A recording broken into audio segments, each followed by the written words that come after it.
Welcome to this tutorial on the AutomationEdge Surface Plugin, focusing on the surface action step, Find Image Action. The Find Image action is used to find an image or region on the screen. It returns a Boolean value true if image is found, else it returns false.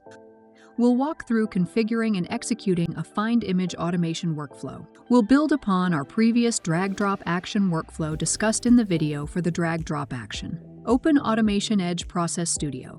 Open the existing workflow containing the drag-drop action. Click the second row in the action column. Select Find Image from the action drop-down menu. The action returns true-false based on successful image detection. Output is stored in a result field. We'll keep the default field name, Result. Click Select Image Bounds. Click Select Target Bounds at the top. When the template image opens, use the crosshair tool to select Johnny Depp's image. Add a descriptive note in field information. This helps capture what we're searching for. As a pre-execution check, ensure your automation target area is completely visible. Adjust your window if any part is hidden. Hidden elements can cause automation failures. Adjust window position if needed. Run the workflow. Watch as Surface Action's drag-drop action moves Johnny Depp to the right. Watch as the workflow completes.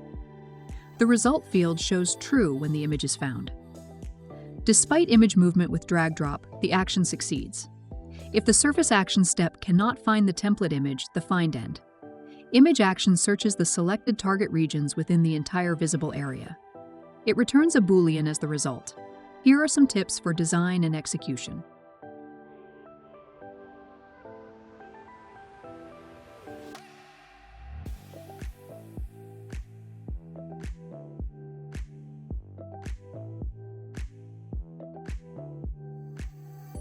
Streamline your surface automation and AI and automation with AutomationEdge. Contact us today.